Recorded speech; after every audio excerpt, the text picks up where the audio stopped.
Hi everyone, आज के video में डिस्कस करेंगे pre Bretton Woods system. Early 19th century से लेके वर्ल्ड वॉर 1 के एंड होने तक इस एज को कहा जाता है as of internationalisation.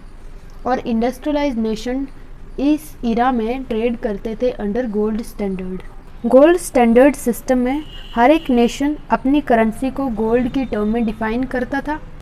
For example 19th century में $1 की वैल्यू थी 1/20th part of 1 ounce of gold.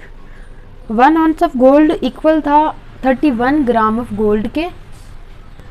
और 19th सेंचुरी में 1 पाउंड की वैल्यू थी 5/20th part of 1 ounce of gold. और गोल्ड सिस्टम के अंडर हर एक नेशन एग्री करता था कि वो अपनी करेंसी को गोल्ड में कन्वर्ट करेगा जब भी डिमांड होगी उसकी या ज़रूरत पड़ने पर। गोल्ड स्टैंडर्ड सिस्टम क्या था? गोल्ड स्टैंडर्ड सिस्टम में मनी सप्लाई डिपेंड करती थी मॉनिटरी गोल्ड रिजर्व्स पे। किसी भी नेशन के पास गोल्ड रिजर्व्स कितने हैं उस पे मनी सप्लाई डिपेंड करेगी। और अगर रिडक्शन होती है गोल्ड रिजर्व में deficit in balance of payment के कारण, तो उसकी वजह से मनी सप्लाई कॉन्ट्रैक्ट हो जाएगी, कम हो जाएगी और एज अ रिज़ल्ट प्राइसेस कम हो जाएंगे उस नेशन में। और इसकी वजह से क्या होगा, डिमांड एक्सपोर्ट्स की बढ़ जाएगी और डिमांड इंपोर्ट्स की कम हो जाएगी, जिसके कारण कंट्री का जो बैलेंस ऑफ पेमेंट इक्विलिब्रियम होगा वो रीस्टोर हो जाएगा। क्योंकि जब डिमांड एक्सपोर्ट्स की बढ़ेगी तो गोल्ड रिजर्व उस नेशन के पास आएंगे। ये था गोल्ड स्टैंडर्ड सिस्टम के अंडर किस तरह से नेशन वर्क करते थे।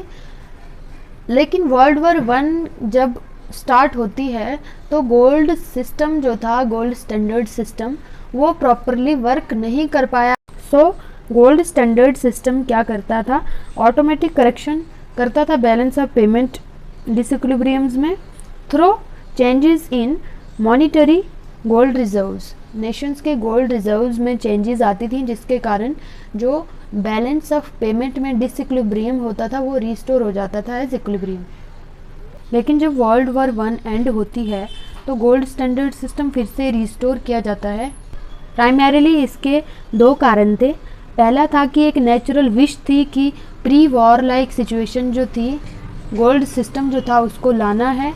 और दूसरा था कि बहुत हाई लेवल की पोस्ट वॉर इन्फ्लेशन यूरोप की कंट्रीज़ में हो रही थी।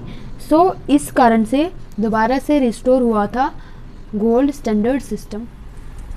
Break down of gold standard. Great Depression 1929 का जो पूरे वर्ल्ड में स्प्रेड हो गया, उसके चलते सारी कंट्रीज़ ने गोल्ड स्टैंडर्ड को सस्पेंड कर दिया।